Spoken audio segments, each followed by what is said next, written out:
Gentleman from Virginia, Mr. Wittman. Thank you, Mr. Chairman. Senator Kyle, Ms. Creed, and thank you all so much for your work on the commission, and thanks for the commission's report. I want to go to one section of the commission report that speaks about the development and deployment of theater-based nuclear systems. And the report describes that this system should exhibit the ability to be forward deployable, survivable against a preemptive attack, has a low-yield option, is prompt and can penetrate very sophisticated air and missile defense systems.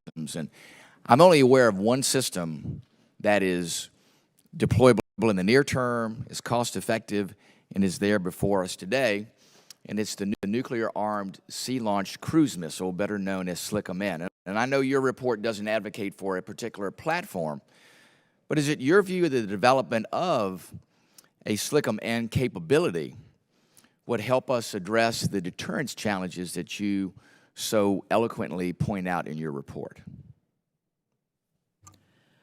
So thank you very much. So we spent, as you might imagine, we spent a lot of time discussing theater nuclear systems. And we also spent a lot of time looking at the threat, particularly in the Asia Pacific, and also the capabilities that we do have already, the B-61s in Europe. And when we looked at that, and we looked at the threat trajectories, there were a number of things that we itemized that would be potential capabilities, potential characteristics, as you highlight. They're mostly laid out on pages 47 and 48. And so we go through these characteristics, these capabilities that we want. We intentionally did not pick winners and losers on any given system. But that said, I mean, I think there was agreement, however one felt about the SLICM-N, that the SLICM-N certainly would address some of these capabilities. But I just want to reiterate that the commission itself did not intentionally pick specific winners or losers, mostly because we were so forward-looking in our report. We want the Defense Department to determine what they really need. Gotcha. Very good. Senator Kyle? Yes, the answer to your question is yes, SLICM-N would achieve the objective that we set out. Whether there are other systems that would be left to the decision makers in the future, including all of you. From your perspective, how important is time in this? I think what we're seeing is an accelerated effort by China across the nuclear spectrum in the threat that is developing at orders of magnitude against the United States. How important is time in this deterrent effect on a low-yield option as a deterrent to China?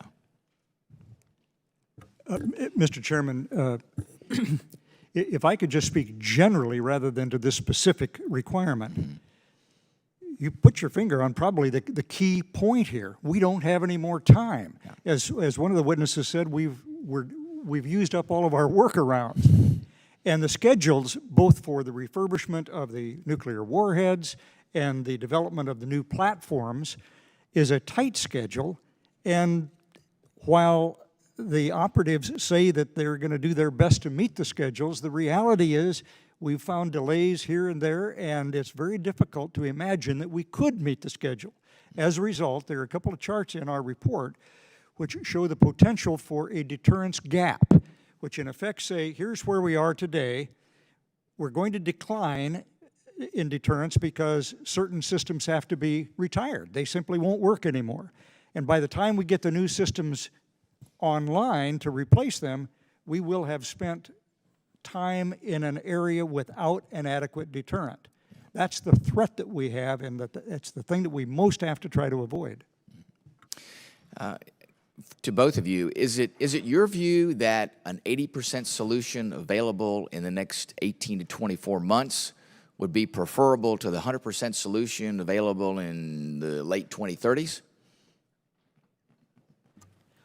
So thank you for that question.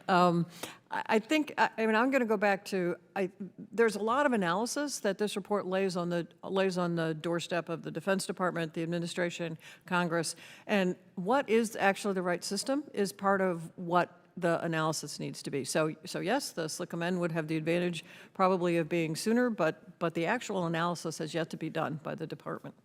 Okay, very good. Senator, any closing thoughts? Mr. Chairman, Representative Wittman, of course, there is no good answer to your question.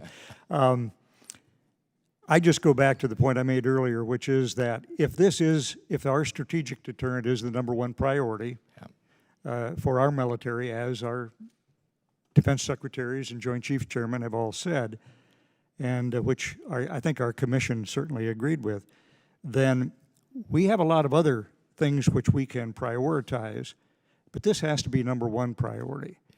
And going back to your previous question, it's not just a matter of what we ultimately develop.